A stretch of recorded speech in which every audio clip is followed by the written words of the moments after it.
আজকে ভাবছি সন্ধ্যায় কোনো নাস্তা বানাবো না, একেবারে ডিনার বানাবো। যেই গরম আজকে পড়েছে, বারবার আর রান্নাঘরে যেতে ইচ্ছা করছে না। তাই ভাবলাম রাতের ডিনার আর সন্ধ্যার নাস্তায় একসাথেই করে দেই। রাতের ডিনারে বানাচ্ছি গার্লিক ম্যাগি আর সেই সাথে হচ্ছে থাই স্যুপ। গার্লিক ম্যাগির জন্য প্রথমে আমি মশলাটা তৈরি করে নিচ্ছি। আমি 5-6 কোয়া রসুন নিয়েছি, সেটা একটু আমি বেটে নিচ্ছি, মানে থেতো করে নিচ্ছি।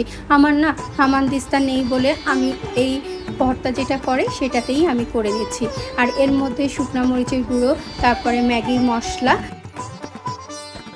আর গোলমরিচের গুঁড়ো এই সব একসাথে পেস্ট করে নিয়ে তার মধ্যে আমি আবার ম্যাগি যখন আমি পানিটা ফেলে দিয়েছিলাম সেখান থেকে একটু পানি নিয়েছি, সেইটা দিয়ে ভালো করে পেস্ট তৈরি করে নিয়েছি। এইখানে কিন্তু ম্যাগির পানিটা না দিলেও চলে, শুধু পানি দিয়ে পেস্ট করলেও হবে।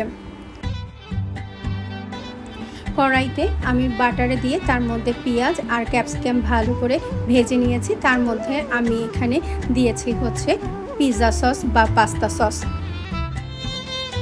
এইখানে কিন্তু কোনো সস দেওয়া যাবে না, শুধুমাত্র টমেটো দিয়ে ভালোভাবে পেস্ট করে নিতে হবে, তাহলে কিন্তু বেশি মজা হবে।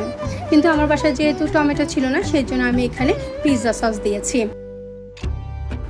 সস দিয়ে নাড়াচাড়া করে তারপরে আমি এই গার্লিক যে পেস্টটা করেছি সেইটা দিয়ে আরেকটু নাড়াচাড়া করে এর মধ্যে নুডলস দিয়ে ভালো করে মাখিয়ে নিয়েছি। সেই সাথে থাই স্যুপও বানিয়ে ফেললাম। থাই স্যুপ বানাতে কিন্তু খুব একটা সময় লাগে না।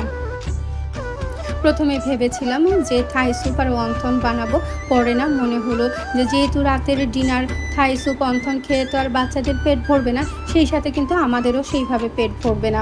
তাই ভাবলাম যে একেবারে ডিনারের জন্য একেবারে হেভি মিল করি। এই পাশে স্যুপ আর ও পাশে গার্লিক নুডলস। সত্যি খুব মজা হয়েছিল এই গার্লিক নুডলসটা।